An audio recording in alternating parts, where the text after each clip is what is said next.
I'd just like to introduce you all. Lou Young, he's the NUS Wales President. So if you'd just like to introduce yourself. Absolutely. Hello all, and thank you for the invite.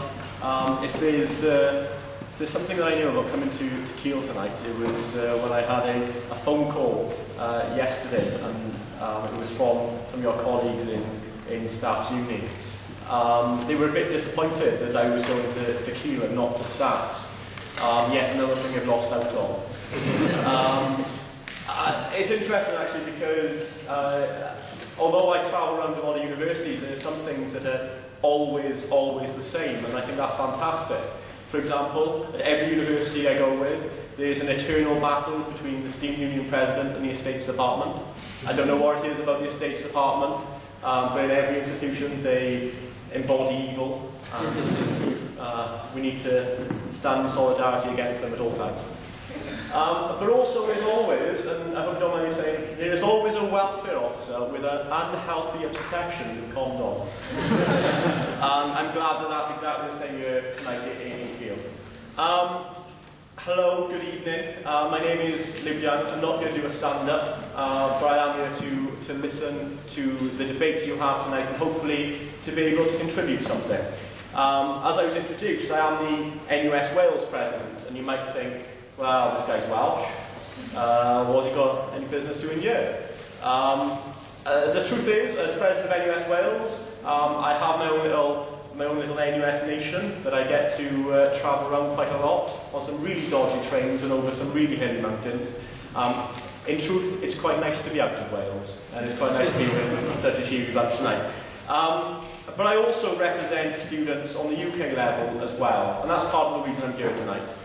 Because part of the National Union's job is listening to your concerns, and it's also about being there when you need us. And what I would say, just from walking around campus this morning, and this afternoon rather, I haven't been here all day, walking around campus this afternoon and talking to some of your sabbaticals and talking to Rosie, I get the sense that Keele University Students' Union is a students' union that's very much in transition and going somewhere. And certainly it's the image that I get from outside as well. As a national officer, it's certainly the image that I get. That there's momentum building in Keele. That student activities seem to be building. The fact that I know this year you have your student newspaper being run student-led for, I believe it's the first time. But actually, you get some momentum going and it's building, and people can tell that. So I'm incredibly excited to be here actually, because I think over the next few years, whether it's the individuals in this room or the ones that are out in the bar right now, there's going to be a lot of good stuff coming out of Keele. And if there's anything that I can do, whether I'm NUS Wales President or whether I'm just an average Welsh guy out on the street, please let me know. The National Union of Students is here for you, and we're here for you usually via your student union. And I can guarantee you that in all of the national debates, and you might have seen something in the press today and certainly tomorrow, that there's a National Week of Action going on. In all of the big national debates that go on, that NUS is always engaged, and I can guarantee you that your students' union is making sure that your voices are heard on a national level. And to kind of emphasise that point, another person I talked to before I came here was actually Liam Burns, the NUS National President. Now, technically, the Constitution might tag him down as my boss, but I refuse to tell him to his face. But certainly, I'll be calling him after this meeting and conveying back your messages. So this is your opportunity. If you have any questions, I'm here. I'm ready to answer if I can. But this is your opportunity after the meeting as well to come by and have a chat. If there's one issue or many issues that have been really annoying you, I'm here to listen, and I'm here to represent and work for you. So I hope we have a good meeting. I'll say no more than that. But thank you for the kind invite, and I wish you all a good meeting. Thank you.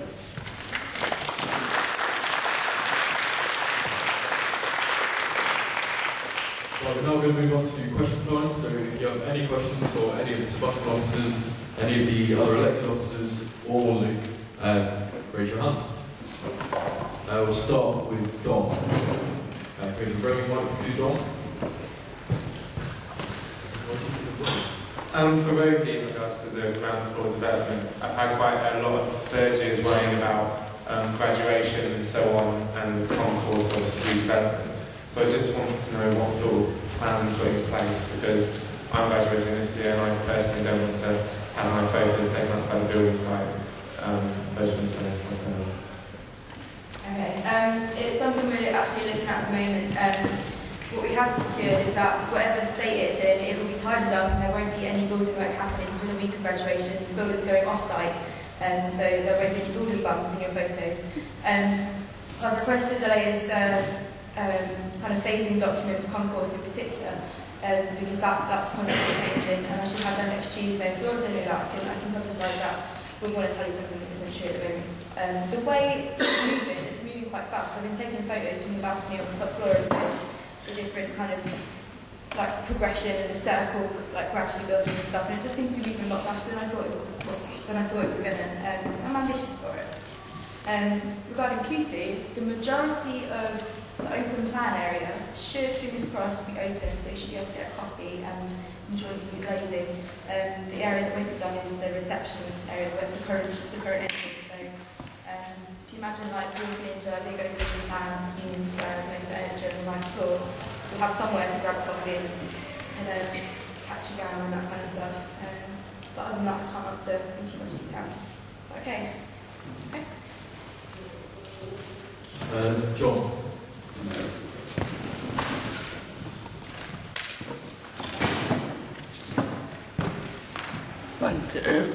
Another question about the ground floor really. I've been looking at the photos and something's puzzled me, because now I've got the artist's impressions of the new steps which would go from the car park to the Union, and obviously at the moment you've got the stairs and you've got a ramp, but there seems to be no ramp at the moment. And I mean, obviously I know disabled users could go to non-ramp and the new concourse now, but I just wondered whether there was any further provision so a wheelchair user or somebody who couldn't use the stairs could get from the car park to the Union building.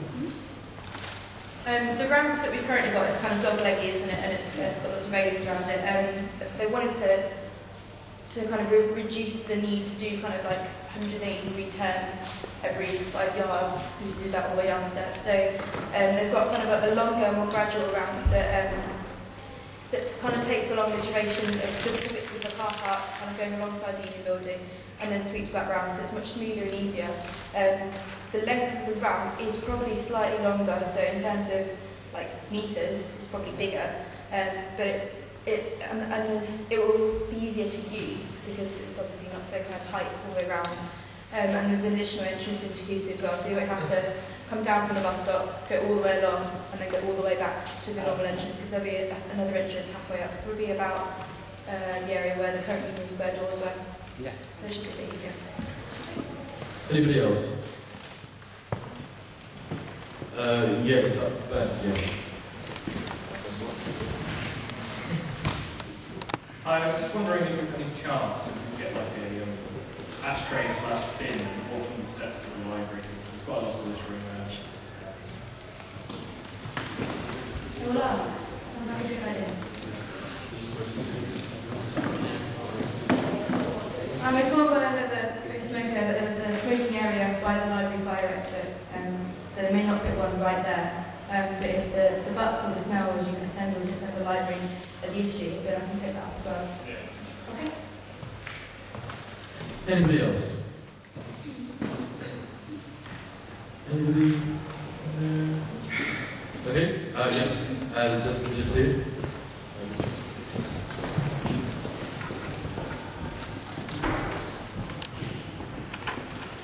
Hello everybody, my name is Richard Carr. I was studying in the library today and previous days, because basically got the midterms, exams and such on. And I don't know if it's me, but I find it really, really hard to concentrate in the library. Only today or something. I'm still got my colleagues at a few midterms later on this week as well. Sometimes I put it on in the library because I live at home.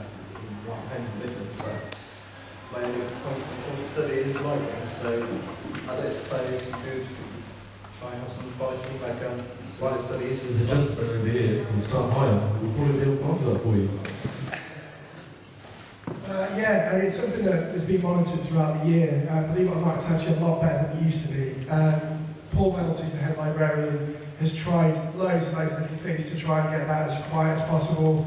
He's tried looking into various unique methods of being able to report stuff and just about to do text messaging, so you don't have to like go and find a porter if it's getting really noisy. You can just send a little text message flashing the screen, so you don't have to be seen like dobbing on people or whatever. So they are looking to try and find a way of making that as easy to report and get it quiet as quickly as possible. The main problem is just the layout of the library. It's very difficult to find a quiet space all the time, but it is definitely something that is an issue. It's something we're monitoring as it goes along. So.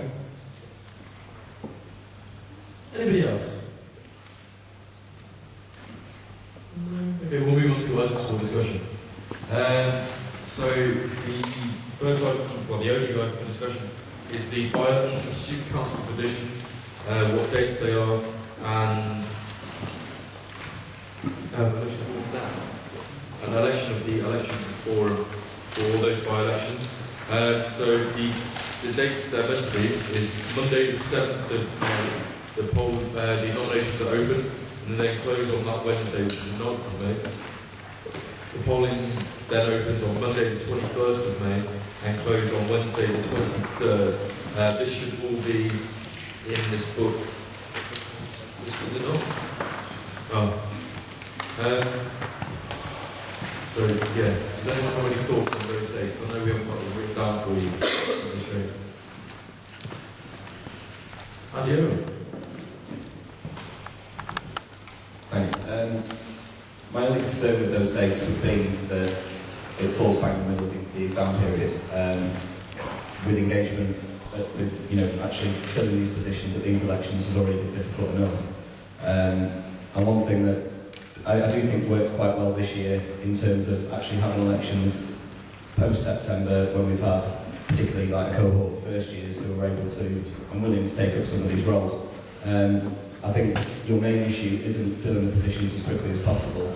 I don't think that's going to make any difference for the last month or 2 months of the year. What I do think is that there should be a sustained effort from the incoming staff team over the summer to create some sort of marketing and promotion for the election of part-time officers in September. I'm actually really taking some time to concentrate on what these roles are, how they're defined, what the responsibilities are, and how they can best work with the relevant staff in their relevant section. I really don't see the point in holding elections in May. I don't think anything is going to have changed from March in terms of the fact that you'll be able to actually get people to fill the positions. And yeah, it's in the middle of an exam period, and I think it's highly unlikely that we will see, a full list of representatives being elected. So. Yes. Who's on that something? Yeah. I'd have to agree with Andy to some extent, however, I completely disagree in another. I think it would be really beneficial to have another by-election before the end of the year. The impact it would make on an incoming sabbatical team and their student councillors or part-time officers, and how effective they can be with the summer planning months, and the importance that is placed on induction. So the fact that we don't have an on and off campus representative is going to be really crucial in the time or during induction week. So I think it's really worth putting in that extra push to get at least some of the positions filled. I don't think all of them will be filled. And I kind of take the view that there's a bit of backlash from the main election cycle. A lot more people are interested, a lot more people are aware of what's going on. What they might not have been in the previous election cycle. I know just after I was elected last year, I think 3 or 4 people approached me personally interested in positions. I think it's about grabbing that enthusiasm while it's still there, and I hope that we can get some officers in.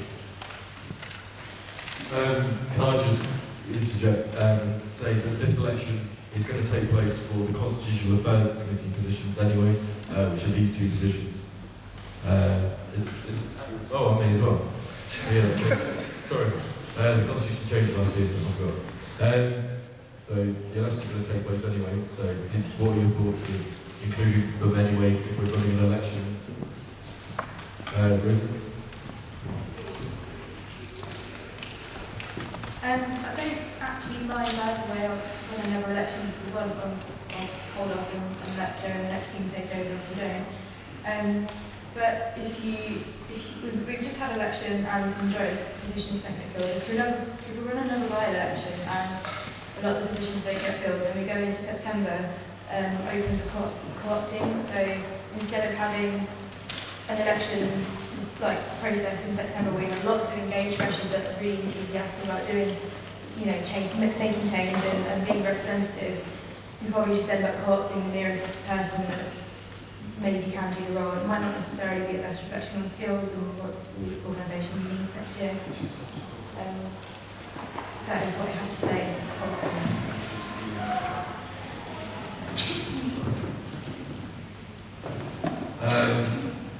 This is going to be thrown on me, I don't really know what to do. Sorry, I shouldn't be running the items for discussion. I don't know who put this in. But I shouldn't be directing a discussion and asking questions and stuff. So does somebody else want to take over? Someone did. Has actually made the decision to bring this by-election forward. Thank you. Yeah, it's something I discussed with Danny with a view to bring forward, because there certainly were quite a few people interested in the part-time positions, and pretty crucial ones as well, like entertainment officer, etc., etc. So I just think it's really important we get them elected for September, but there's so much going on, we can do so much work to engage students alongside us. That's basically it. If anyone's got any objections, I'm happy to answer them, as Danny will be as well. Yeah, so if you've got any issues with the dates or anything like that, I know it's like bang during exams, but it just seems better than trying to rush them through late March and April's Easter. So. Yep, ready, please. But if you have them in May, would you have even less time to give these people induction, because they're technically going home in 4 weeks' time, then, aren't they? So It'd be for next year, so we've got the whole summer to induct them in time for September. But they're all going to be here in that summer period then? Not necessarily, but we can invite them up and do training sessions as we did with a couple of officers this year who didn't run the best. Thanks. Yeah, Dan.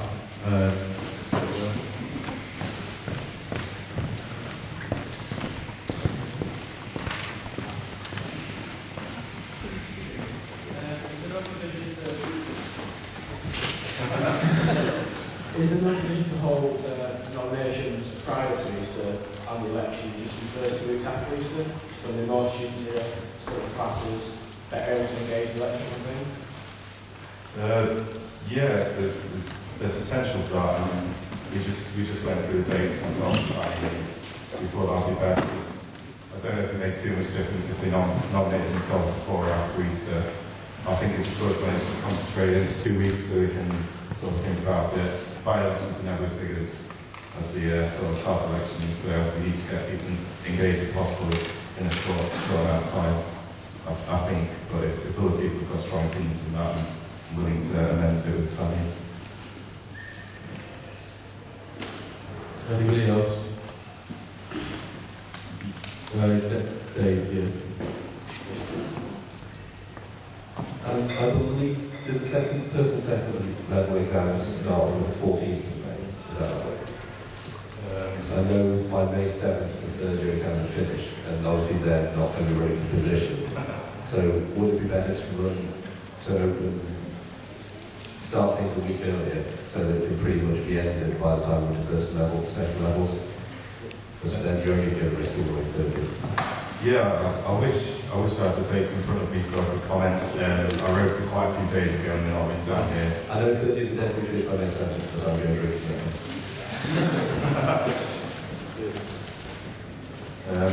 Danny, have you got the dates? We've got Monday the 7th of May is when nominations open. They would close on Wednesday the 9th of May. polling would then open on Monday the 21st of May and polling will close on Wednesday the 23rd of May. Which is how good that is. Do you want me to Google exam dates? Dave will be right, he's gone through this.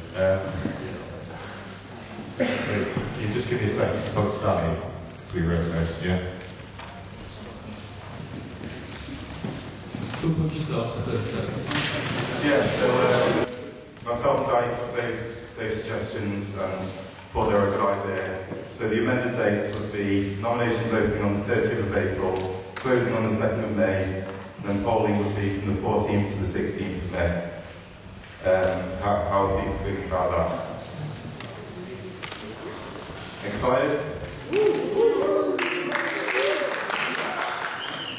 be honest, I'm not really too happy with how it's being done because it shouldn't be me doing it, etc. But we need it to happen. It'll make KUSU better next year. So please ratify this. So yeah. So can we just confirm the dates and then we'll do like a little vote to ratify them, even though it's not really making a difference, but we'll do it anyway.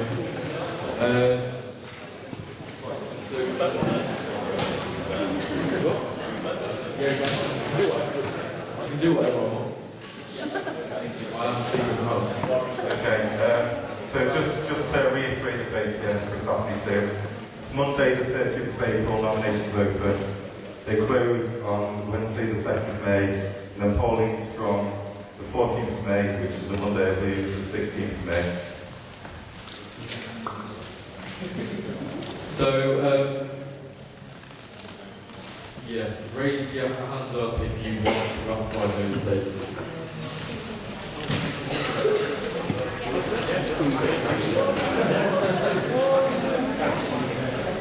Do you like the dates? The class is something different, I'll explain in a bit. That's the clear majority, so those dates are ratified. You're allowed to election on those dates. Who wants to be on the election forum?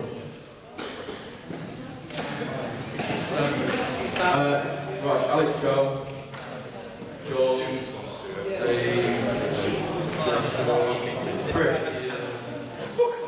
Chris. Hang on, just write names down.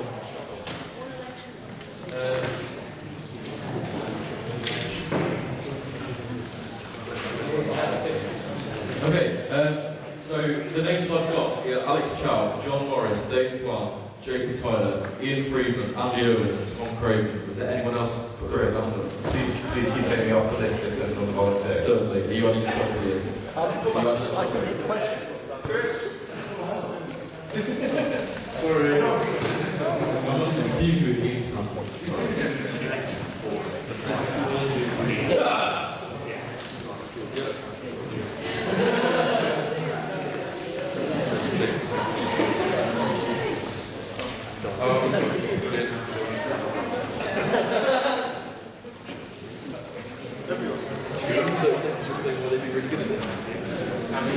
Okay, can all 6 people, so that's John Morris, Dave Plant, Jacob Tyler, Ian Friedman, Andy Owen, George, and Dodge, that's 7 people.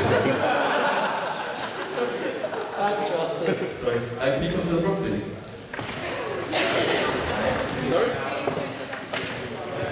Is there no one This will be decided by the trustee board, as per the constitution. Everyone stand here, you've got 30 seconds to explain why you're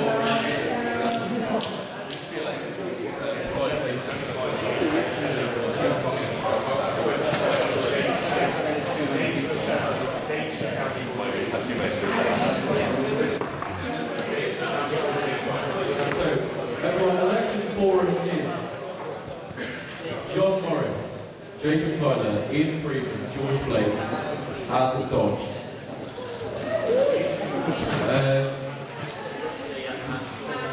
The returning officer and deputy returning officer will be decided by the trustee board as per the constitution.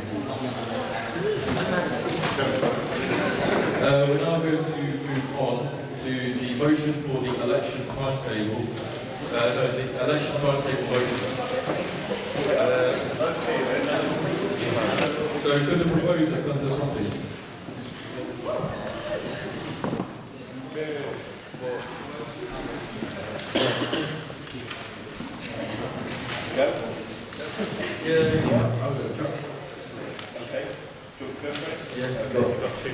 Hi guys, on page 21 you'll find my motion. This was written more as a liaison with several other people, including Danny from Constitutional Affairs.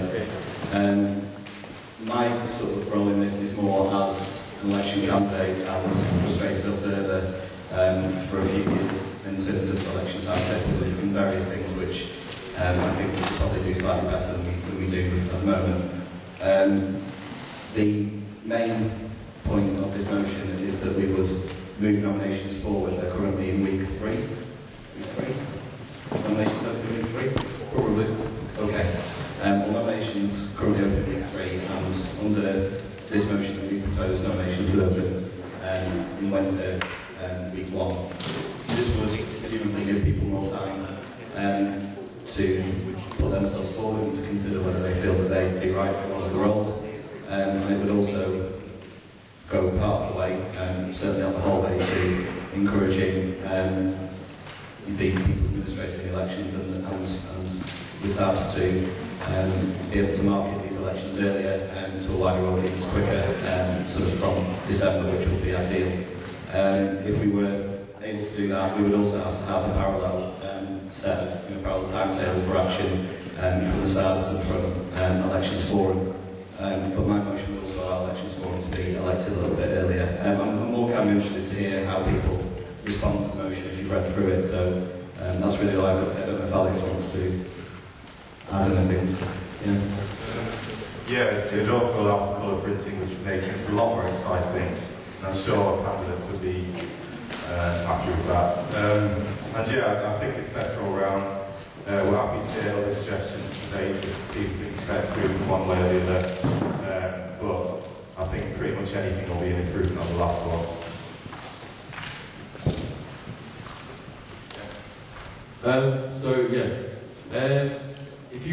What these little cards are for is for if you'd like to speak for the motion, you raise the green bit in the air. If you'd like to speak against, raise the red bit in the air, and then we'll go one person speaking for, one person speaking against, and carry on like that until the conversation is exhausted.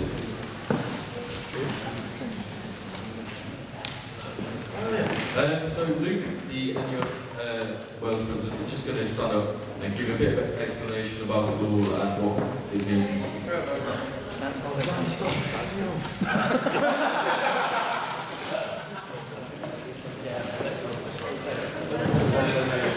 If you'd like to speak for against this motion, can you raise the red bit of the cards which are on the table in front of you in the air? If you'd like to speak for, can you raise the green bit in the air? No speeches, Joe. Joe, just I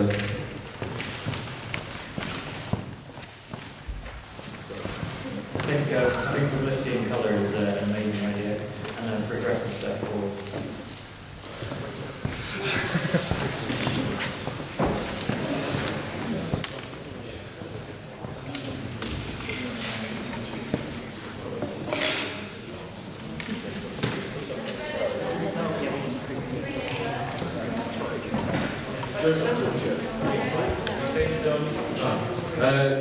Chris.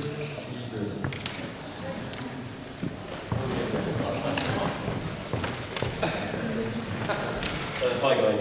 So the main difference for this whole thing, because so far has been explained what I do.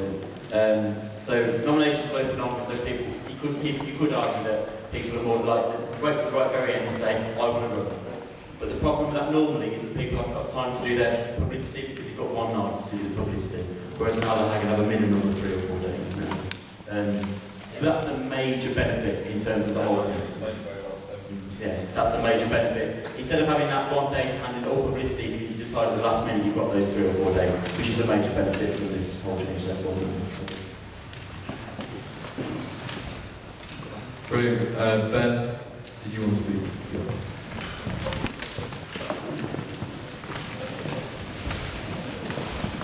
Yeah, I like this as a whole. So D1A, with regards to all others. In the age of social media, especially online social media, can we not expand this possibly? YouTube, Facebook, so on. All these things are right for a campaign.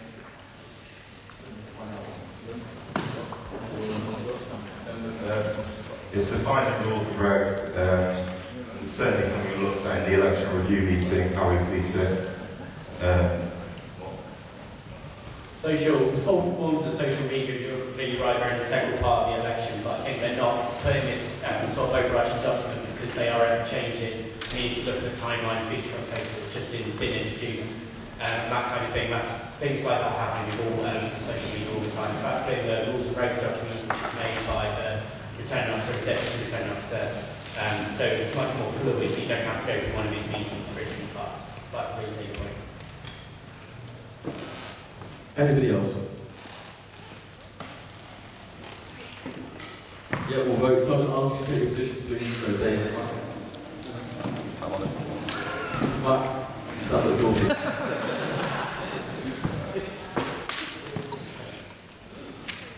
Could you raise your hand if you would like to vote for this motion? I'm going to take that as a clear majority. The motion passes. Simon, I'll ask you to sit back down.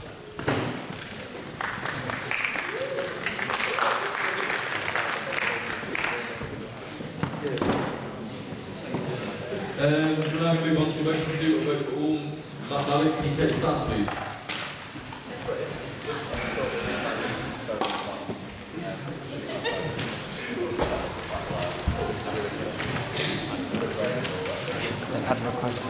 Okay, we've got a request for a break. So, come back in 25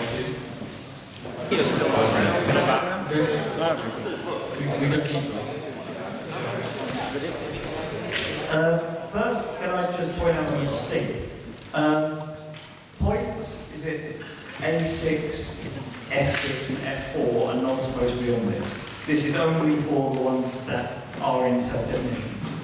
This isn't for any of the ones with the cohort. So we are only talking about disabled students, representative female gender, male gender, and LGBT.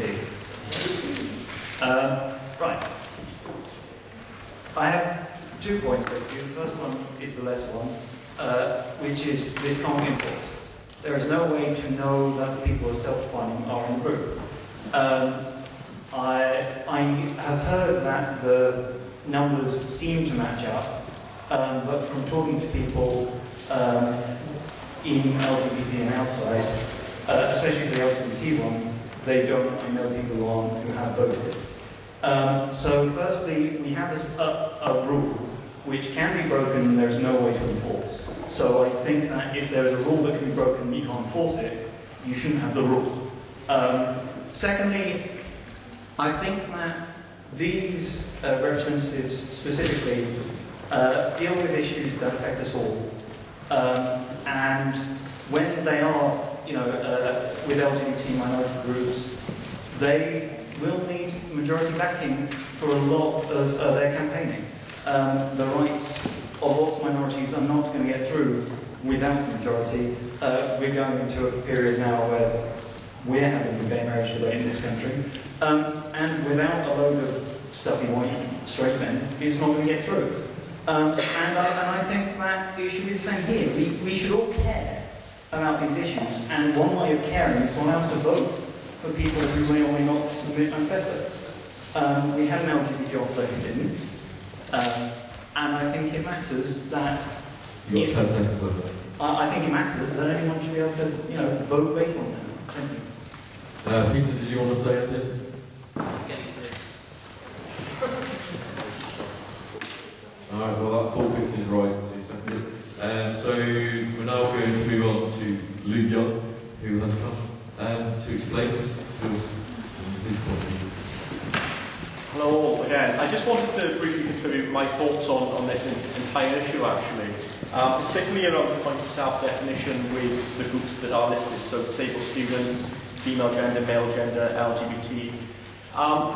To actually, I suppose, deal with the 2 points that were raised first about a rule that can't be enforced. Well, actually, self-definition isn't about rules. It isn't about saying what people are and then policing it. That actually is the total opposite of what self-definition is about. Who am I to tell someone that they're LGBT? Who am I to tell someone that they have to self-define as a woman or a man? I'm not. Actually, that is up to the individual. You decide what you are, and then if you feel that role is relevant to you, then I believe that you should have the power to vote on it. But by that, I also do think it's about culture, that we respect the fact that people are different, and that, for example, the issue was raised about LGBT. While I accept that in this country and in the debate over something like equal marriage, it is going to take a broad coalition, there are LGBT groups all across the country who are setting their own agenda. It's very much different to say that there's an issue that we all care about as a big group in society and we want to work for. But we can't impose majority agendas on groups such as LGBT, women's, disabled students. Actually, the leadership has to come from those students. And for them to set their own agenda, they have to vote for their own leadership. And that is why I think it's incredibly important. But also, it's this idea that everyone should vote for or for the elected representatives for all of these groups. I'll be completely honest, I identify as a man. As much as I believe that I am personally slightly a bit feminist and actually believe in women's equal rights, I am in no position whatsoever to actually say exactly what it is like to be a woman in the 21st century in this country. And actually, women should decide their own future, in the same cases for LGBT students as well. It is my view that you get to set your own agenda within those groups. So I would certainly support self-definition in that sense, because you get to do that. And to come back to my first point about culture, self-definition isn't about telling people what they are. It's about allowing the space for people to be who they are. And when it comes to votes and elections, we know that people will sometimes vote for things if given the opportunity, and perhaps they might not necessarily self-define. But the general culture of KUSU and certainly within NUS should be that people should feel comfortable with who they are, be able to vote for their own leadership, and the rest of us actually shouldn't feel threatened by that. Perhaps I think and hope that we would support that and then find ways to work with them and certainly not against them at the end of it. I just thought it would be helpful to outline my NUS view on that. If there are any questions, I'm happy to take them.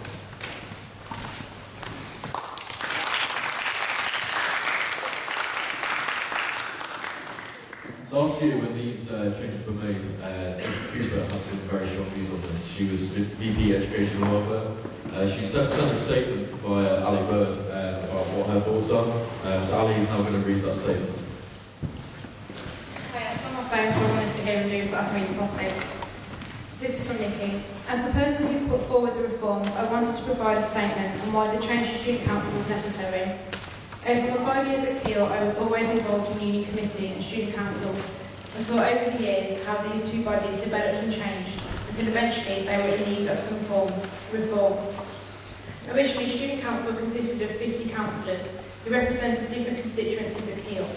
Student Council is and always has been there to bring the voices of the different communities at Keele into one forum so that all communities are represented within KUSU. Student Council is primarily tasked with scrutinising reports and activities of the Union's Executive Committee, and it cannot make constitutional amendments. The UGM remains the highest governing body of KUSU, and you get to have the final say on all union policy. A councillor's primary role is to represent the views of their cohort on the issue brought to Student Council. In the past, councillors were always elected by the people in the room at the first Student Council meeting, and not by a cross-campus ballot, or by the students they were representing. As Student Committee grew in size and added roles to represent different cohorts, it eventually became too large to perform the function of an executive committee. Student Council became ineffective because councillors were not representing the views of the different sections of the Keele community. There were several councillors for each constituency, and because those constituents hadn't elected their representatives directly, councillors were only representing their own views at meetings, rather than the views of the students they were meant to be speaking on behalf of. It is extremely important that everyone in the room properly understands the purpose of Student Council. Student Council is not the same as Union Committee, and councillors do not perform the same function as officers. The reform was designed to give Student Council back its purpose in representing the different constituencies of Keele. It was agreed that in order to do this, each councillor would be given a specific representation role. I urge everyone to look at all the positions that Student Council is comprised of and consider why cohort voting is necessary in order to ensure true representation. Many roles were added to Student Council that have never had a voice on KUSU's democratic body before, such as student staff, postgraduate taught and research and distance learners. I do appreciate why this motion has come up. Student council positions were never intended to be elected at the same time as union committee positions, but because they were, and because the LGBT representative position was the only role that required self-identification, it singled this position out and seemed as if the role was being isolated. In the context of the entirety of Student Council, this simply isn't the case. Each role has a specific representation unit, and each role needs to be elected by the people who that role will actually represent and be accountable to. I know that Luke Young is there to explain why cohort voting is so vital to ensure true representation, so I will simply ask that before you decide on how you'll vote on this motion, to give the new structure a chance. I truly believe that it will be an enhancement to representation at Keele, as it is giving groups of students a true and meaningful voice. Don't rush into removing something that you are yet to see in effect. Thank you for your time.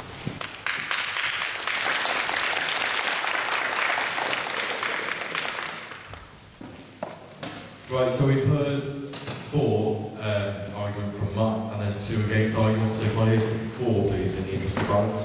John, please. Yeah, I think this is a difficult area because now good arguments on both sides, but and obviously sanctifying as a member of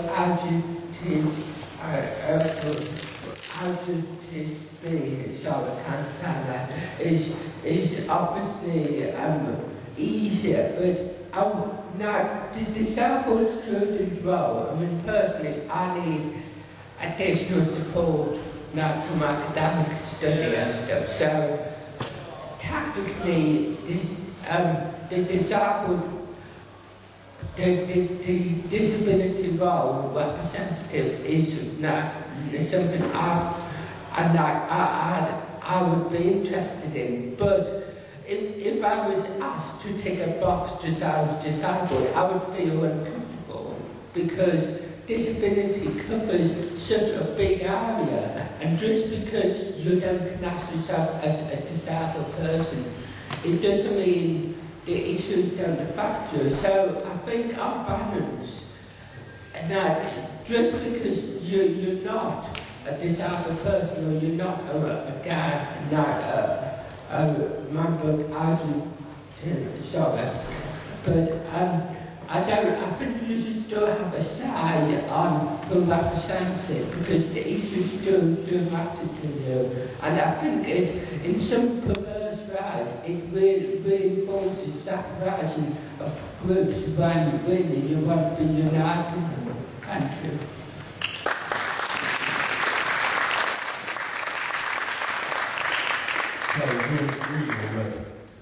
It doesn't let me be neutral, so yeah, you can't be neutral there. Yeah, I think, well, I do agree with Luke and Nicky. I just think it's bad how that was cut off and they were allowed a little extra time. So I think in spirit of fairness, Matt should be allowed more time to speak, or Pete as a seconder for a speech.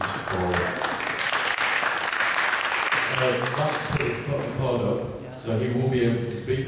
But the Constitution does state that he can only speak for 2 minutes at the beginning to start, and then 2 minutes at the end to sum up. He will be given the same amount of opportunity to speak as anyone else in this room. So we're now going to Matt, which is next on the list. Can I get that?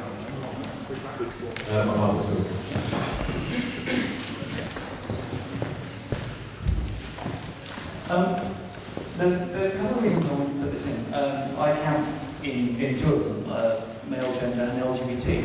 And I feel that turning around and saying, you know, in this day and age I can't find out how other people feel about their issues.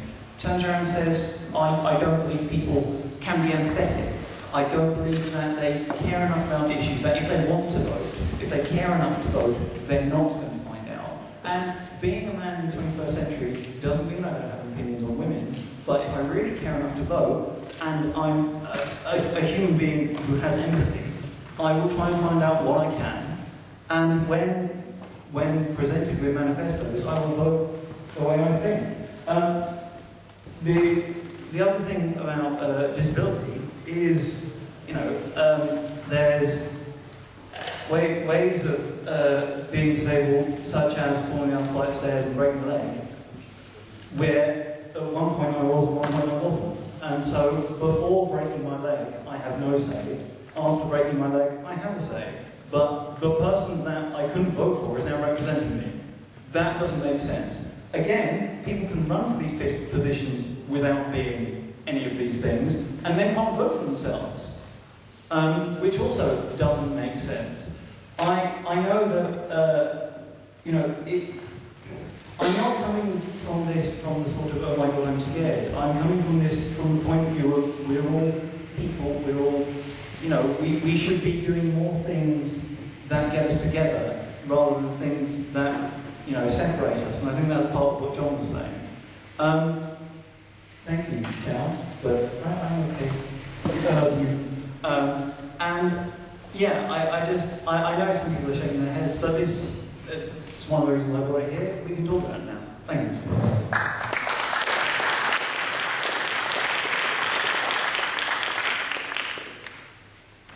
We now move to Mark Bedham. You would pick cards up as we go along, and then I'll start writing names down.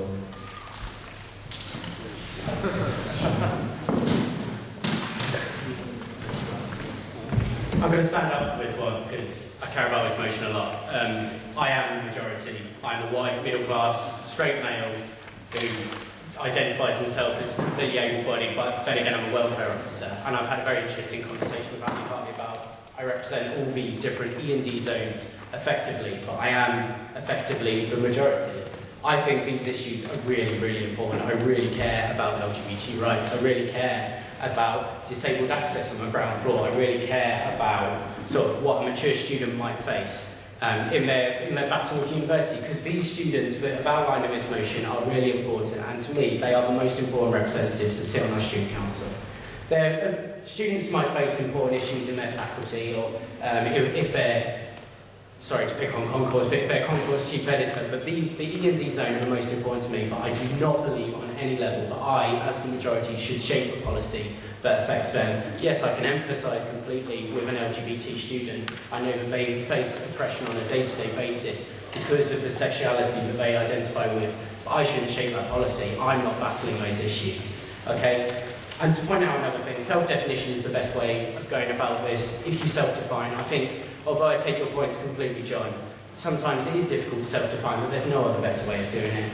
And I think the motion, if you genuinely believe what you do, Matt and Pete, who second the motion, if you genuinely believe it, the motion doesn't go far enough. Why should only an on-campus student vote for an on-campus representative?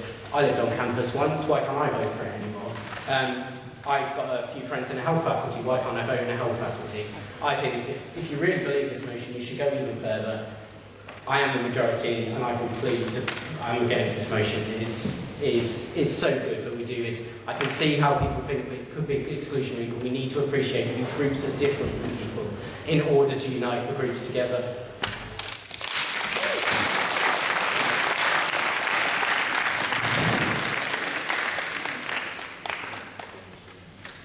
We'll now go on to Andy Owen.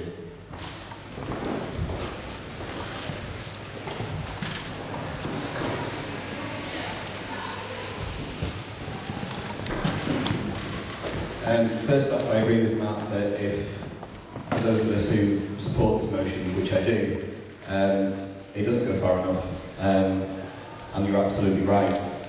One thing I would say is that this is the 21st century, and we're progressive. This motion is progressive. If you care about the issues, then I mean, the only issue that I feel like I can properly talk about in this regard is LGBT. You know, defining as I do as LGBT.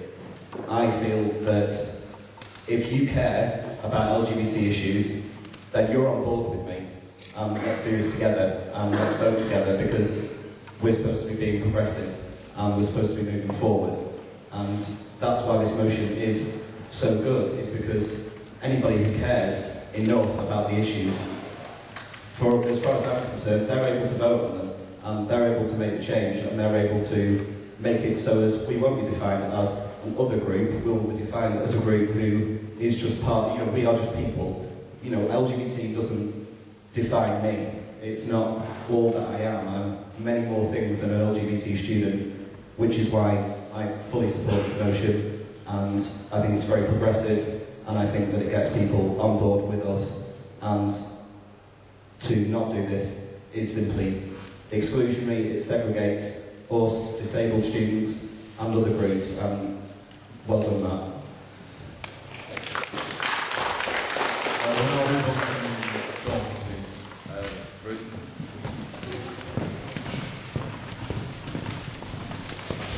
I do agree with Andy that just because I'm an LGBT student that doesn't define who I am, but I don't agree that it's a progressive movement. Just because I empathise with women doesn't mean I should get to vote on something that directly influences just women. That's not my right. I'm not a woman. I haven't been through whatever they've been through in certain areas, so it shouldn't mean that I get to judge. I can have an opinion, and I'd hope that my opinion might be respected, but it doesn't mean that I shouldn't have the right to vote. However, I do also agree that it's stupid that you can self-define, but a straight person or whatever could run for the position, so perhaps that's something that needs to be changed rather than just simply repeating this.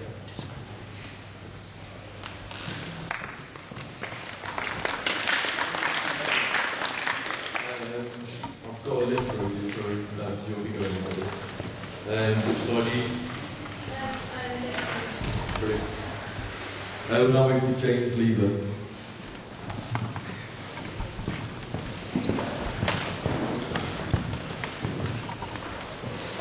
I've got sort of 1 point against this motion, but I am for it, so I have 4 points for it.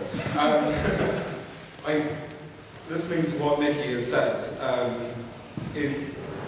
with the person saying the LGBT representative or the disabled student representative, they are representing them. So they have their constituents. It's like in the UK elections. It's like me saying, as a South Bedfordshire resident, that I want to say what happens in a Scotland constituency. However, as an elected representative of the Students' Union, this person is representing the whole Students' Union, not just the LGBT students or the disabled students. And I do have another point. And yeah, also, as John said, if the disabled students need the whole community to sort of come together and help them get what they're aiming to do through, then why shouldn't the whole community have a say in what they're doing? So I'm for this motion. We're now from Holly. John Holly.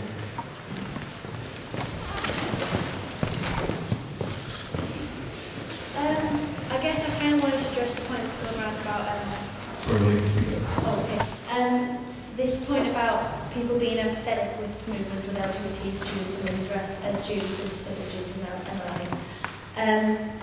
As if not being able to vote for a representative means you're denying the empathy of people who aren't part of those groups. It's not about that.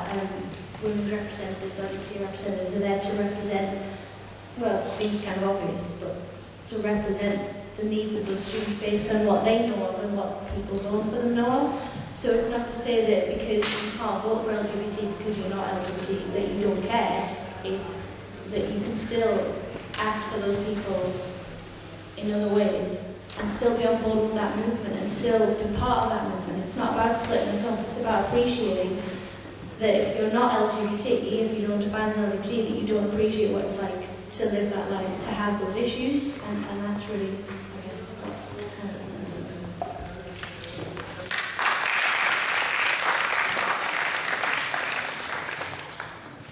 we'll now go to George.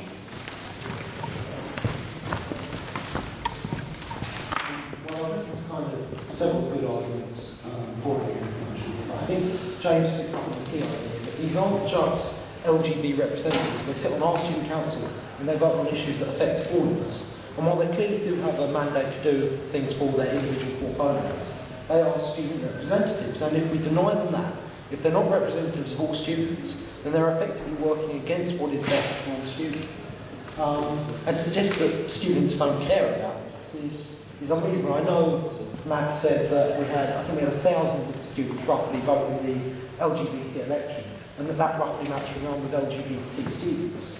But only if there was something like 90 to 100% turnout of LGBT students. I know lots of people who've done so far, who voted on this, because it's something that really matters to them. This idea that's been suggested, and I think it was suggested by Luke Young, we can't understand what it's like to be part of a group we're not part of, I think is archaic. I think it's completely unreasonable to suggest that some group, because we're not that group, we therefore can't understand, belongs in a different century. And we cannot stand here and say, I cannot empathise with a woman or a male of a different race, simply because I am not them. I cannot understand how anyone can support this. So I think it's highly unreasonable for anyone to support the motion if that's their reason for it.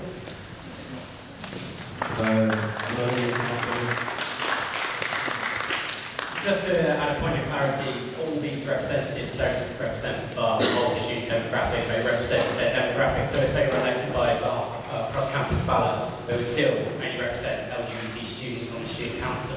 So all those points are quite frankly completely ridiculous. They represent LGBT students, they should be voted for by LGBT students. It's not archaic, it's really progressive. We have to appreciate that LGBT students, the disabled students, the females are different. I empathise with the movement of the LGBT movement with women. I'm a welfare officer that represents these students, whilst being the majority. I'm completely opposite of all of them on a day-to-day basis. Just because I can empathise doesn't mean I can fully understand. I have not experienced the same oppression that these groups have, and I don't think that to be honest, anyone that says that they can completely empathise is ridiculous and should be laughed at up here because they can't completely empathise.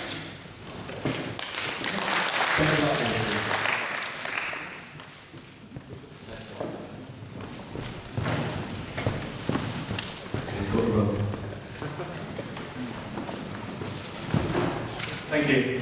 These issues are not defined to a single community within classes of university. These are issues for the entire society as a whole, and we all have to react to them. As self-defined disabled student, I dislike the fact that I define myself as that, and I fundamentally disagree, that people who aren't disabled can't empathise and can't come. It wasn't for my mother, who is not disabled anything, I wouldn't be here today.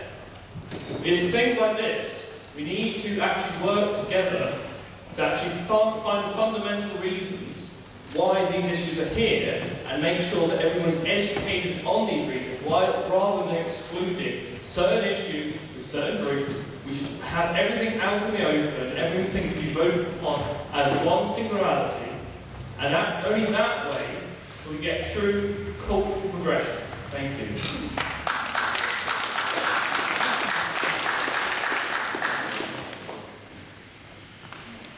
Mark, there's a massive queue going on here, I'm sorry.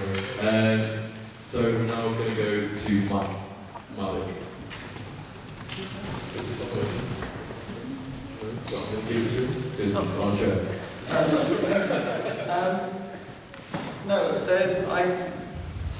I understand what's being said, and there's a couple of things which make sense. But I think one of the points I want to run from is, someone said it earlier, I want to be able to stand up, and I do, and look and see people. I don't want to see, black and white, man and woman. You're all people, you're all students. In terms of the empathy argument, I make the empathy argument because when you care about a subject enough to campaign, if the person who's going to be representing those campaigns and organising those campaigns has a manifesto in which you disagree with politically, yet you're not in that group, you should still be able to have a political view, if that makes sense. So, for example, one of the issues I had was there wasn't a manifesto. And I think caring about that group, I should point out through my vote, which was, you know, I had hustings, but a more effective way is through the vote. It's got slightly more radical than I thought it would tonight, but it's... oh, no, yes, the other point which has just come. Disabled carers kind of do know more in some aspects about disabilities than the people they may be caring for. So when it comes to disability, there are people who, well, there are. I have grandparents who are both mental health nurses looking after people. There are people who... Sorry to interrupt, but there's a very clear difference between knowledge and certain. Yeah, I accept that, but carers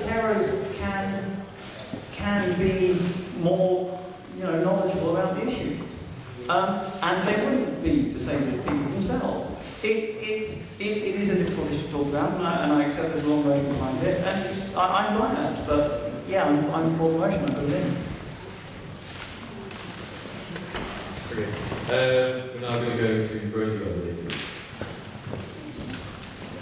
Everyone, if you put your card up, you are on the list, but we are going in between the two arguments and just on the list, so please bear with us.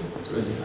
Okay, we need to understand the difference between empathy and understanding, and sympathy as well, which kind of comes into it. So, at the risk of, Andy, I'm looking at you here because we went through this the other day, just to make sure I'm completely clear. This is dodgy territory for me, and I always get a bit riled, a bit too over-emotional at times like this. I'm going to try and keep it short and sweet.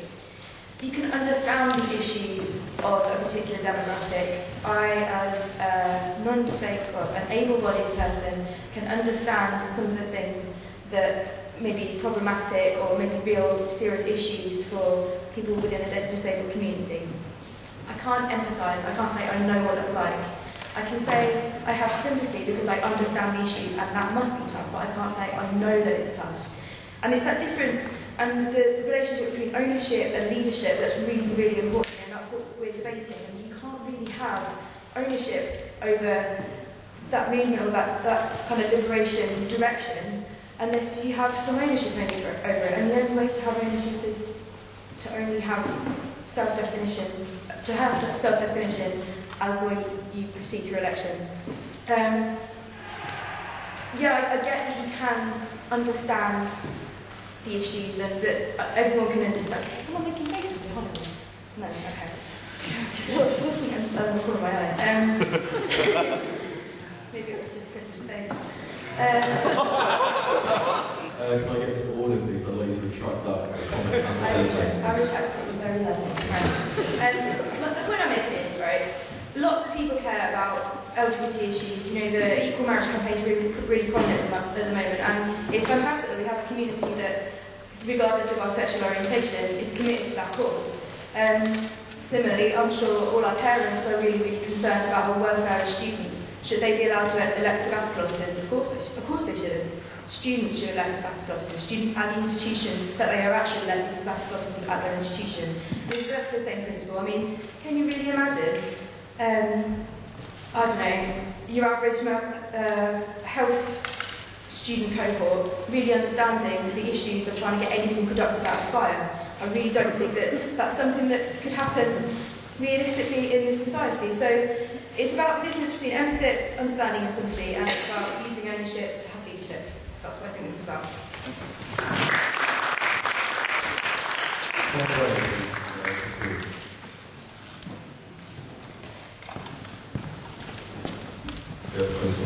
I completely agree with the idea that only LGBT students or other general minority students should be allowed to represent their minority groupings.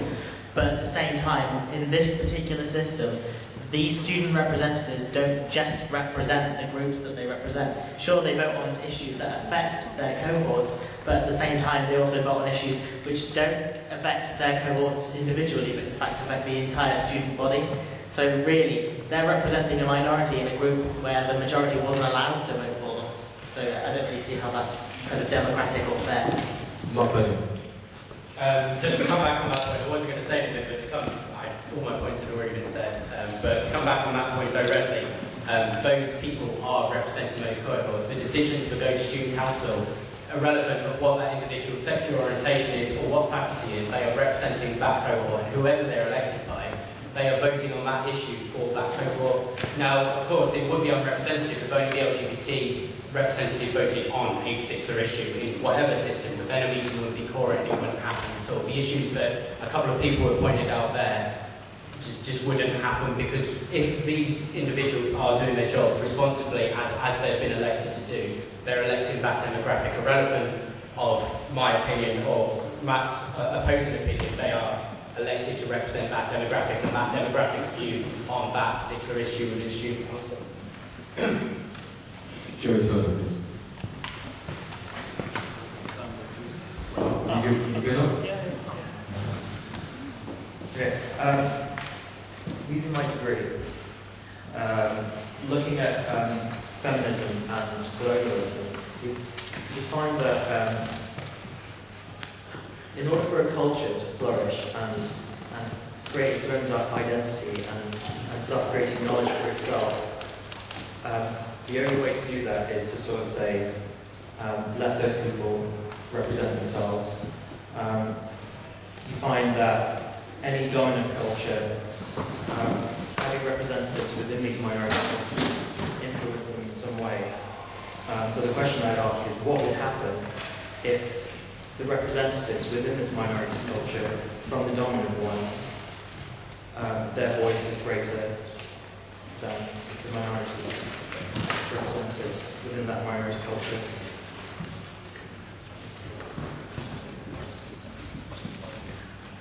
Sorry, we just giving a ruling.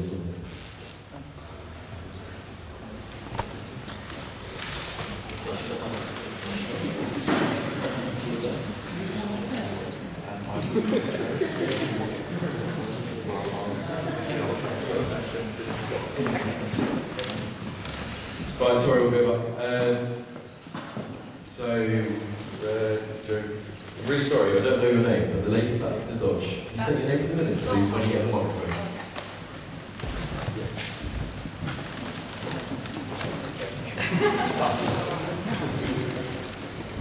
Laura, on balance, I'm leaning slightly more towards agreeing with this motion. But my main issue with this is that on the voting page of the website, there's nothing there telling us that we have to tick self-define to vote for the LGBT officer. The only way we could actually find out is to tick it. So I don't know whether that votes, like, if that's relevant to anything. But it needs to be made crystal clear. I'm going to I'm just going to say something about this, because this is something that I don't like. Over last summer, the Constitutional Affairs Committee then made sure that the electronic voting system, we authorised that. I gave a ruling last summer involving everything which I wanted to be on there. That wasn't followed. So that's where I stand on that. Basically, what I suggested for the election system wasn't done because that email got lost in translation, because that's between the summer and now. So now we're going to move on. Jacob.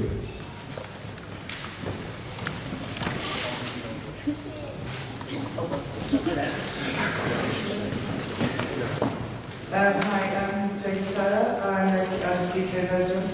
And I'm against, obviously. We, as a corporate, like, you can, as the majority, you can kind of perceive the issues, but you don't know what it's like as a person living as part of that corporate. You don't know the small things that build up to actually an intimate knowledge. You don't have to deal with it on a day-to-day basis. You don't have to. You can click on a Facebook link every now and again. You can go and research on Wikipedia. You're not living it from day to day. You're not getting the small things that build up into a complete intimate grasp of exactly what you're talking about and exactly what you're representing as a person talking for that caucus. So, like, without self-definition, you have what we used to have, which is people going through and just thinking, oh, he's got nice hair, I'll go for him, or you have people that will sit in the voting, alone in a room, voting, and just be like, oh, him and him. You have that anyway, but these are people that have no grasp of the issues and are less likely to vote based on what they know of the issues. They're just likely to vote on, he's got nice hair, he's fun. Okay? And that's, I guess that's my issue. You can't perceive intimately, you can just kind of have a sympathy for what's going on.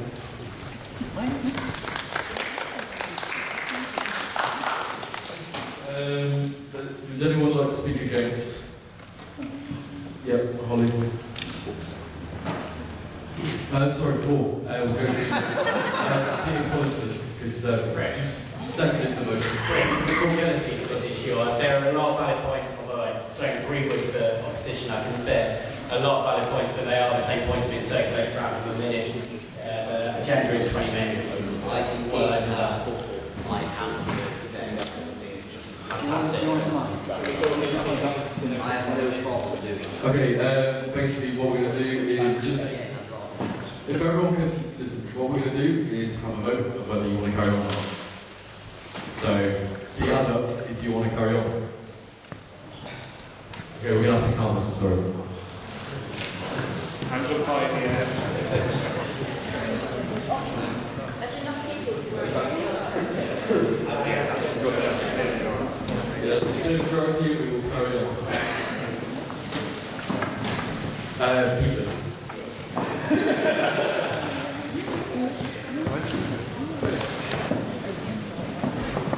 It's always nice to give him the microphone. I'm going to drag us back slightly to practicality-based issues. People mentioned, I'm sorry, I don't know what the man with the purple shirt name is. Next man, George. He brought the idea that, yeah, there were a lot of people that voted in the election that weren't LGBT. I was sat on the FP, so I spent a lot of time, well, a few hours of my time on stalls. I had a couple of dozen people, I would say 70 to 80% of those asked me what on earth the LGBT box was for. Every last one of those asked, once I said it's you have to self-define as LGBT to vote for the LGBT representative, every last one of those people asked me why. I would say about half of those had voted for it anyway by that point. And they just didn't understand what on earth the reason was. My argument would be that people are going to vote for this anyway. By excluding them, you're not only pushing out people that do care, but you're including those that care in a bad way. I'd like to think homophobia is on the decline in the UK. I'd like to think things are getting better. Unfortunately, I'm a horribly cynical person. What you're at risk as an issue here is genuinely a group of people organising an anti-LGBT campaign. There's absolutely no reason somebody couldn't do that and get their own representative elected. And you do that because I didn't vote in the LGBT election. I thought one candidate was very good. There was one candidate. But I think last year there was more than one.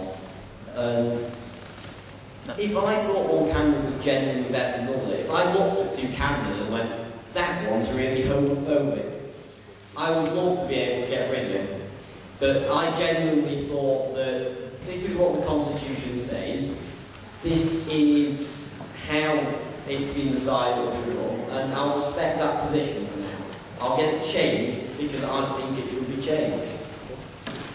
I think it is a danger you run with the system you've got at the moment. The other one was, somebody mentioned earlier the difference between knowledge and understanding of an issue. Understanding being, I'll use disabled group this time. I can never understand what it's like to be a disabled student. And when somebody mentioned the idea that you could have knowledge of it, which was maybe important, I noticed Matt Bedding looked at it and discussed it as that possible idea, that they could be equated, understanding and knowledge would be equated. Sometimes knowledge is important, massively so. I could have a complete understanding of what it's like to not be able to walk. That doesn't mean I necessarily understand all the practical issues surrounding the care of that at all times. Possibly, yeah, I know this is possibly not the greatest example I'm using. But knowledge is massively important, and the practical issues that candidates bring up, people should judge those on their merits as well. There was something else, but I really can't remember.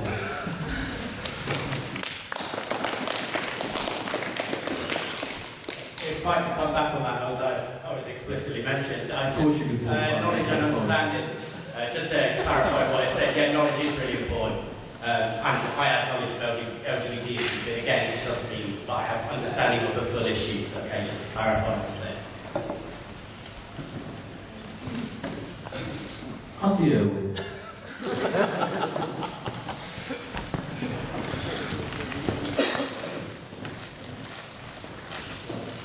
I've had to collect my thoughts on a little piece of paper to stop you from getting angry. That's gone now, but anyway. I'm embarrassed to be asked to self-define as gay, because I don't want to feel like I'm other. I don't need special provisions. I need people to stand next to me if they care. If you guys who are so self-righteously against this motion support and care about these issues, then stand next to us. Don't tell us we need to define to vote. Why is this subject to a cross-campus ballot in the first place? All I need to do at present is put across a tick in the box and vote, and that's it. I'm not dealing with being gay. I'm embarrassed to be asked to pigeonhole myself. I'm not embarrassed of who I am.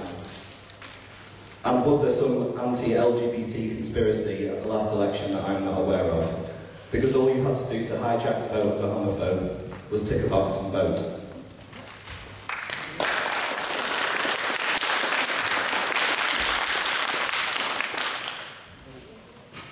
Ollie, you're next on the list, even though you're looking quite angry for the last This is not about othering or pigeonholing anybody. It's about appreciating that for the longest time, several groups in society have been marginalised, not had a voice at all, and not been appreciated in society. The point I really wanted to make was that at the core of this motion seems to be the really sort of well-intentioned notion that without the majority, the minority would get their rights, and that the majority do care, and all these good things. But I guess, kind of, the point I want to make, it might be a little bit fight-starting, is that this is about voting for representative, right? So, like, people who actually have lived with the experiences of these groups. When it comes to actual political activism and action, I see actually very little appeal in regards to LGBT. Actually, LGBT people are the best, but the Women's Society gets nobody coming to their meetings. So for all these people who care and want to vote for the women's representative, no one actually shows up to meetings, nobody actually organises campaigns. And the people, whether they self-define as a woman or as LGBT or not, can still run campaigns, can still go to, I don't know, rallies and things, and do all this stuff and get involved politically. So if it's about caring, then I would actually like to see more caring in the leaders that have other effects and have possibly better effects. Can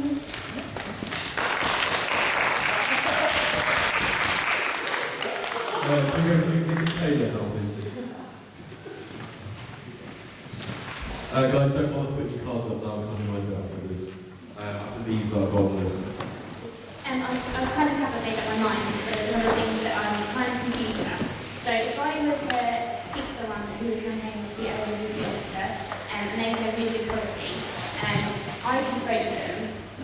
based on their policy, not based on an empathetic idea that I understand that demographic. I can vote on that policy even though they might submit the policy and be running for the position, even though they don't self-define. That seems more of an issue to me than the actual me having to self-define to vote for it. The other thing is that I've been on my phone, so I don't have to. The other thing is that if we keep this policy and people are lying to vote for LGBT or anyone else, then doesn't that kind of undermine our democracy? I know we'll never know who lied and who didn't because it's all secret, but that doesn't really sit right with me.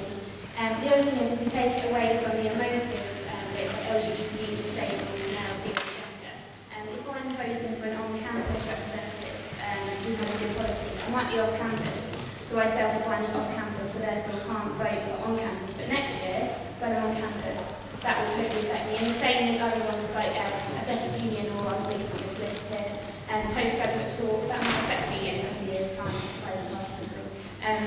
So yeah, that's my 2 minutes.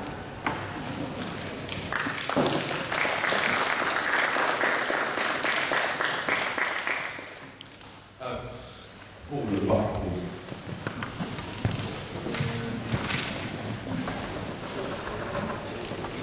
There's been quite a lot of discussion about the difference between various things such as empathy and understanding. The real difference actually here is between all of those things and representation. I have empathy about female issues, about male issues, about all of these issues. I have understanding about some of them, but I'm going to use the example of disabled students. I self-define as disabled because I have mental health issues, and although I appreciate that people, might feel embarrassed to self-define in that case, the alternatives are worse. The alternatives are either that there are no representatives for those issues, which is, I don't feel that that's a good option at all, or that these issues are, I've lost my train of thought, sorry. The alternatives are everyone votes on it, in which case, I would have no confidence that the person that I was voting for would necessarily have my best issues in mind, especially if there's only one candidate in the election, as we frequently see. That the representation is taken off completely. Yeah, in the past I've had trouble with whether we should do this or not, but actually across the course of this discussion I've become very, very much in favour of making sure we still do this, because actually there just isn't another workable way. I know, sorry, I made a bit of a mess of that. I tried to say too many things at once, but yeah, please vote against this motion, because I don't think that it's taking us in the right direction at all.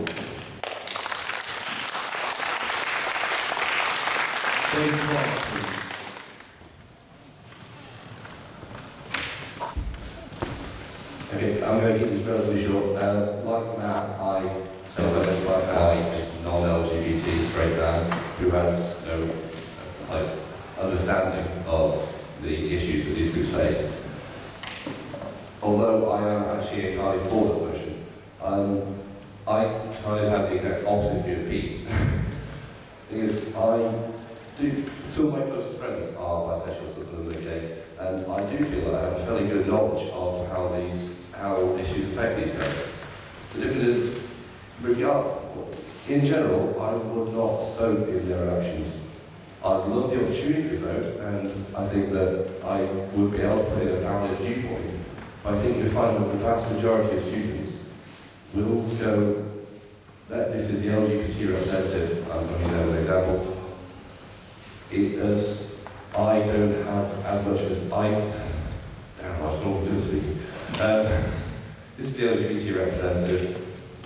I can trust that the people who have their best interest at heart will vote for them. I don't need to vote. I'd like the opportunity to say, if there were two candidates, I'd love the opportunity to read their manifestos and make the best decision that I felt for them. But unless it was quite clear to me who was doing better, I still wouldn't vote. I would would still appreciate the ability to vote because I think that they do make decisions which do still affect me. That's my full motion.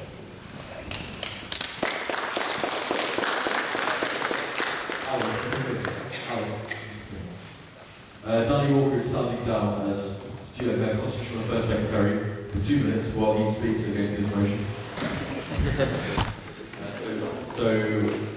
We're going to elect someone from the floor to fill his place. It's literally just sitting here for the time. So we can nominate Ali Bird, but as there are going to be loads of people.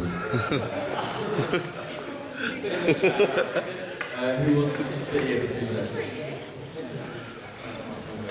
Is that okay? No one's gone against, so Ali Bird is going to sit here. Danny's taken his badge off, which he never does, so it means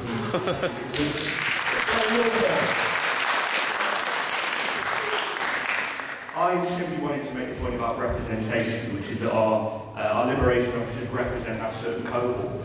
So, for example, I mean, we've heard today, and it's a very valid point, that perhaps people feel that with getting rid of self-definition, that means that everyone can be involved. Well, the way I see, for example, student council working at the minute, is that we have representatives of certain cohorts. I'm going to use the example of the ground floor. Now, this is an issue that certainly affects us all. And this is what Matt's saying. He wants to make sure that the representatives that we have that vote on issues that affect us all should be elected by everyone. I'm right in saying that, aren't I? Yeah? Sort of. Okay. So, for example, the ground floor. Ben Blackmore, as our disabled students rep, made a fantastic case about the lift in the shop. This is an issue that affects us all in the ground floor, but Ben came at it specifically from a disabled student's angle. Don could come in as our LGBT officer at this on a specific angle, and saying that, well, actually, with the IAU being on the ground floor, with there being such a kind of an open space for LGBT students to go in to talk to one of the IAU advisors, we maybe don't think that that's right. So Don's coming in at that from an LGBT angle. I just certainly think that this is something that we need to bear in mind when we're talking about representation. These are all issues that affect us all, but it's just making sure that every single group on campus has their specific voice, and that's what I think that we currently have, which is why, along with Paul, I would urge everyone to vote against this motion.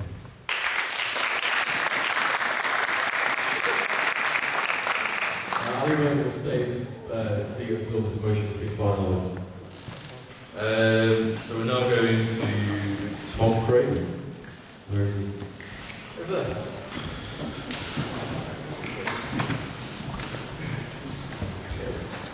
What I don't really get is that as a straight guy, I can campaign for LGBT and I can even represent them as a group by running for a position, but then I can't vote on who represents them. It just doesn't make sense to me, and I just don't know if anyone can actually give an answer to that. I'd like to give Grace Beverley a bit of a shot on that one. Right, you have to imagine yourself as a tool. Let's say you're BlackBerry. Where are you? Oh, yeah, okay. Let's say you're a BlackBerry. You put yourself up to the LGBT community appeal and say, if you think the BlackBerry is the right LGBT phone for you, then you elect the BlackBerry. And then the BlackBerry goes to student council, and when SAB say, hey, student council, what do you think about this plan for the ground floor toilet facilities? The BlackBerry speaks up and says, LGBT students won't like this because there's no gender-neutral toilets. But only LGBT students get to choose which phone represents them, not anyone. Does that make sense? Yes? No? Bad analogy? Too abstract? Okay, humans. There you go, Rosie Desmond. Thank you. Here is a candidate for the position of LGBT representative. Here are some LGBT students, and here are some LGBT supporters that happen to be straight. When we're in student council, the representative puts forward the views and the best interests of the LGBT students, but not LGBT students and their LGBT supportive but straight friends. That's what the point of representation is.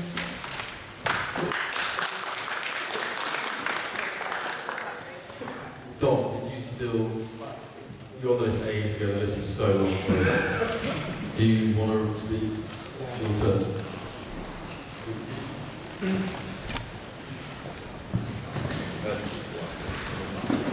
I really don't understand why we're still talking about this. Obviously, people have different definitions of what is understanding, what is empathy, and the difference between the two or whatever. There are obviously issues with the way things currently are, with people being able to run for a position, even though they may not be part of that cohort. Obviously, that's something that needs to be addressed. But I think that's something that needs to be voted on rather than going back and forth with the same arguments.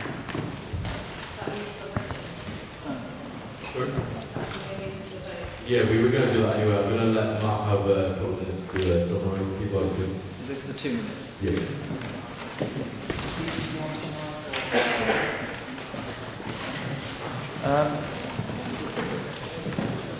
I'm surprised it took this long. There's one thing I haven't had to say actually. I do define this LGBT, I'm bisexual. This comes from within the group. It's not a case of I don't understand, I do. And I still think that I should allow straight people to vote about my issues.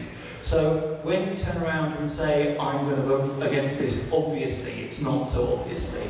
And you also have Andy Owen, who has said he's not voting against this, but is still gay. Yeah, everything's been said. I would like to vote, yay, love me, thanks. So I'm going to ask you to take your positions, please. So Dave Blunt and Matt. Oh, brilliant. Stick your hand in the air if you're going to vote for this motion.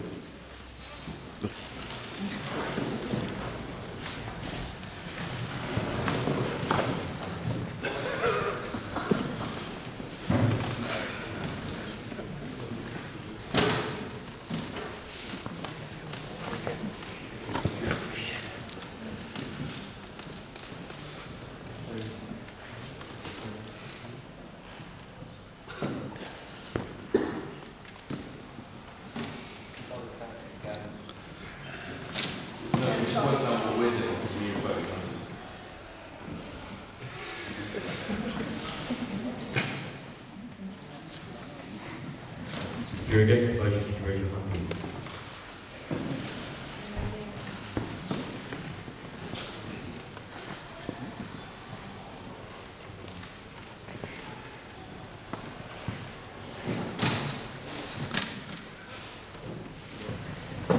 You raise your hand if you would like to abstain from voting.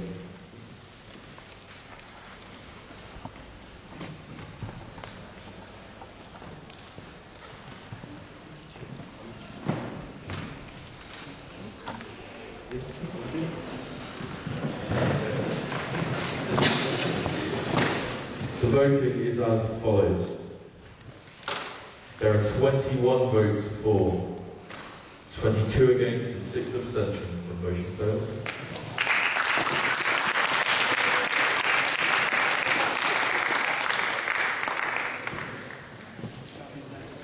Ali Bird will now take a seat and Dan Walker will retain his rightful position as Constitutional Affairs Secretary. We're going to have a 5-minute convenience break, so see you back.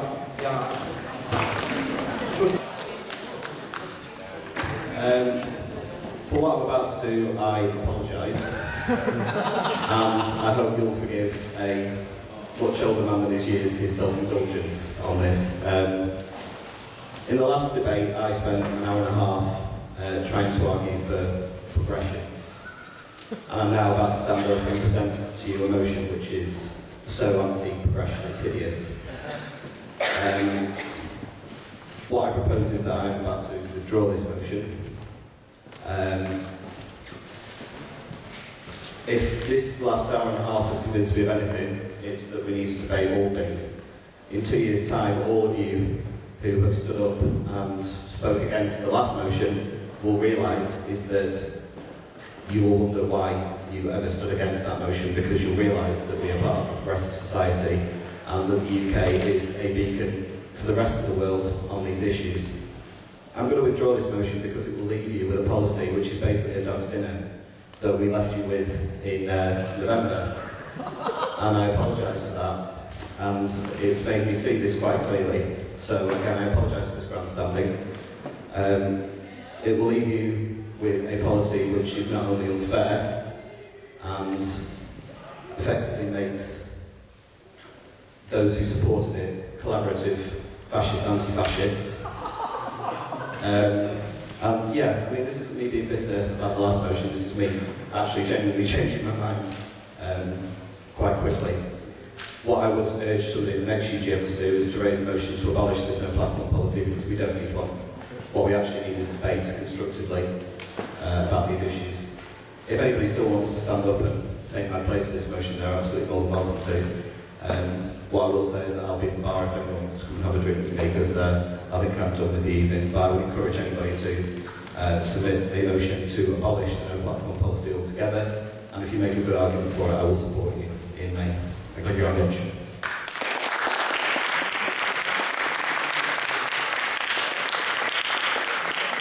The motion has been withdrawn from by the proposer.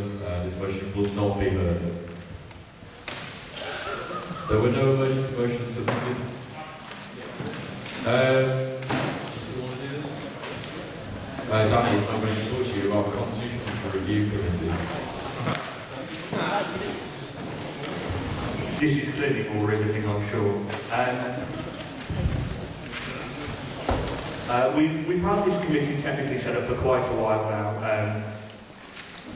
It's gone to various meetings, we've found various people to come and sit on it, but we've never really had a proper vote to appoint anyone onto it for various reasons. So that's going to be remedied now. I'm going to ask anyone that's interested in reviewing the Constitution and the bylaws to raise their hand. The meeting is about to end in a couple of minutes, so all of those people that currently have their hands raised, come and see me at the end, a bit like the teacher, come and see me at the end, and you're all going to be on the committee, and that's effectively how we're doing this. So thank you very much. Back over to Chris for any other business.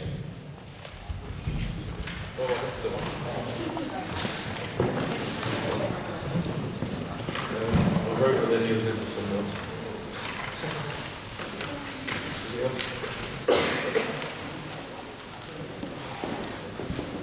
No. Does anyone have anything they'd like to raise?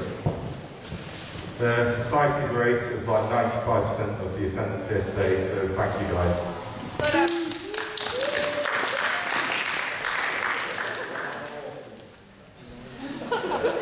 Time is 9:57, meeting closed. Thanks everyone.